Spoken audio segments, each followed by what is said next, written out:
他写啊，是大陆需要台湾，而不是台湾需要大陆。你嘛较早讲啊，我开这口音是要死哦。是大陆需要台湾，不是台湾需要大陆。那我们就等他们来谈就好了。是大陆需要我们呢，我们紧张什么？真的是这样吗？你这种程度在台大念研究所，安内干后，这种台大学生，哎，这是政治正确的。他说大陆需要台湾，而不是台湾需要大陆。我跟你讲啦，就算我们2020的经济常率真的是赢了啊，就去年这样，假设我们真的赢了，赢的大陆也好，赢的韩国也好，又怎么样呢？我们根本不是韩国的对手，韩国也没把我们当对手啊。退后。我要开始装逼了。我们的雄21，那么巡弋飞弹只要产50颗，现在在去年这个方案已经结束了，总共生产了245颗啊，它的有效射程已经到600到800公里啊，也就是可以直接打到对岸去。那么除此之外呢，我们的雄21增程飞弹本来也是只要生产50颗，现在直接量产要超过100颗以上，什么意思？如果未来配合我们的雄21增程飞弹，地对地的雄21增程飞弹，然后呢，它的射程1200公里啊，也就是把涵盖包括武汉、包括深圳、包括上海，都在我们的攻击范围之内。配合万箭弹增程400公里，配合这个 AGM 的184的 AK 长距离270公里的，那么空对地 F16发射的长距离鱼叉飞弹，距离我们对岸的几个省的300公里之内，所有的雷达站、所有的机场、所有的飞弹旅都可以让我们完全。想急幻象，不好意思，你只能靠幻想。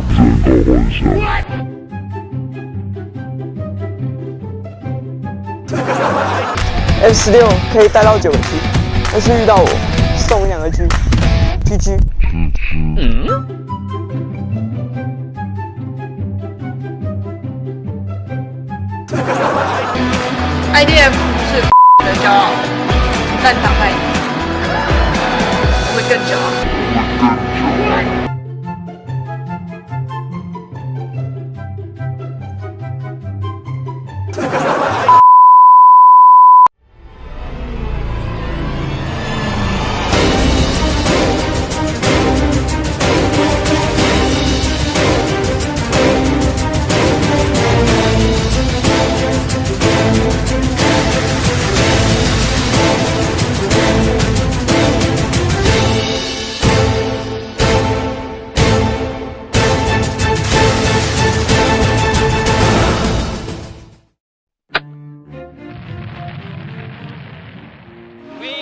To go to the moon in this decade, not because they are easy, but because they are hard. It's the height of the Cold War.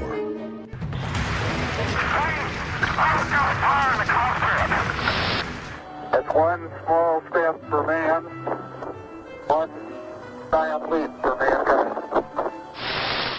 Why we want to go forward to the moon. Well, the lunar surface is very fascinated by different regions and different areas. We are entering a very different stage of exploration. So Jeff Bezos and Blue Origin said they want to set up a human settlement. And that's not really far off. History in the making once again for China. China has successfully landed an unmanned spacecraft on the moon's surface. It's the first attempt by any nation to retrieve lunar samples since the 1970s.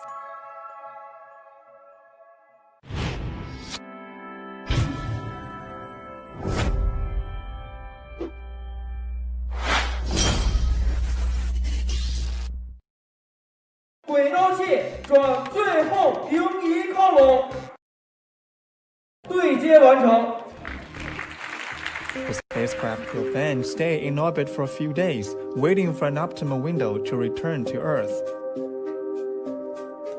This is quite a complicated vehicle. It's the first automated rendezvous in lunar orbit. Every time Apollo did it, there were people at the controls. When Luna 24 went to the moon, it was a much simpler design. It returned 170 grams of material. We're all extremely excited by this success. Two countries have attempted soft landings in the last couple of years, Israel and India, and unfortunately they haven't been successful. It's not trivial to be able to land on the moon, but China's successfully done this 3 times. maneuver at about 100 meters, looking around for a safe landing site with autonomous, essentially targeting, it then lets you do that. And so it's really hard. It's landing in the ocean storms near a volcanic feature, drilling up material that will allow us for the first time really to look at, what volcanism on the moon is like. Up until now, we really haven't had a chance to, to drill in like that. So this will just add to the body of knowledge. Clearly, the moon really is a record of our childhood on the Earth. The record is gone on the Earth because of the erosion and recycling, etc. And if we want to know where we're going as a planet Earth, we need to know where we've been. And these samples being brought back will actually be fitting into those missing chapters of Earth history. The scientific importance is that they can always do with more materials to analyse, and they're going to be from more different areas as well. So the Chinese targeting has been great. It's absolutely fantastic to be able to get these samples back. Focus is shifting from fundamental science, like figuring out when the volcanism happened, to how can you extract materials from the moon to support human living 24 hours a day, 365 days a year. So this is called in situ resource utilization. It will be recognized as a good preparation for the future potential manned missions to the moon. The second golden age of space is upon us. Space is the ultimate frontier. Dozens of nations are looking to the stars. Exploring the boundless universe is a shared dream of mankind. In the aerospace field, sharing has never been easy.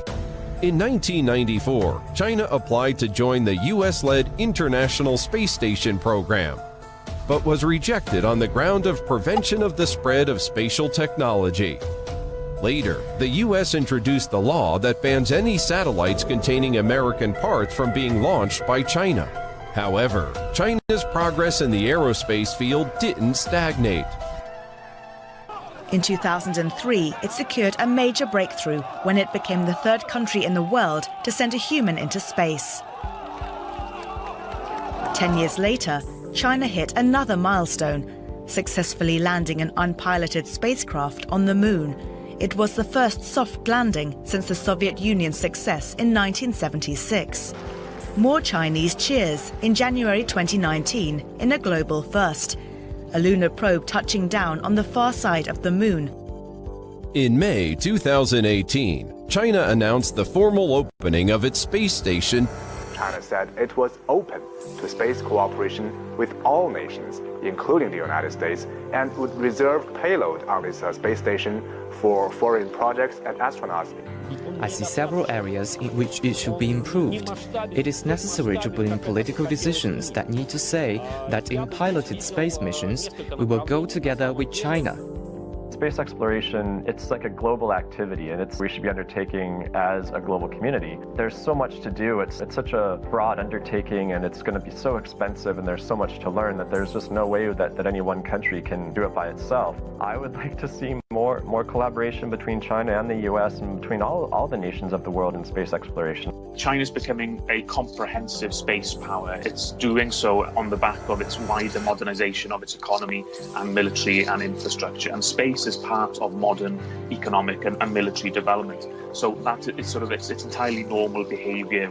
China Aerospace has undergone a tremendous change as developed, and that is the use of spatial resources to develop the national economy.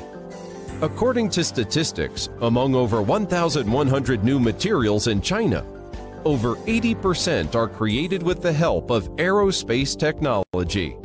Over 2,000 aerospace technological achievements are applied to different fields of the national economy: satellite communication and navigation, weather forecast, disaster prevention and reduction, and food production, etc., all of which are closely connected to aerospace science and technology.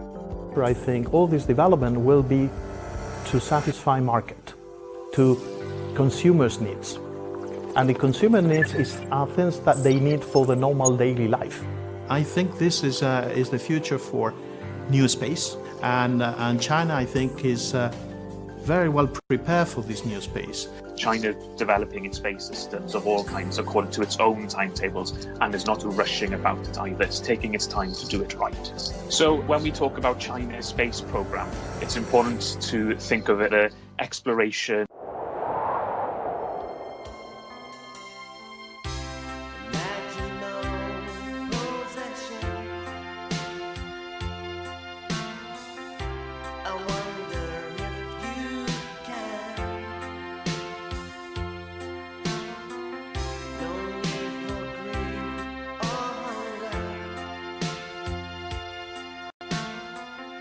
If this is successful, then targeting towards the polar regions to look for volatiles, and then ultimately with human exploration by Chinese taikonauts towards the end of this decade and into the next decade. 50 years from now, we will remember days like this when we made some incremental progress towards this goal, and this will become very normal. Once you have an affordable way to go to the moon, everything will change. I wish that the team has fun in the process and the public has fun in the process. The biggest joy here is the joy of scientific discovery.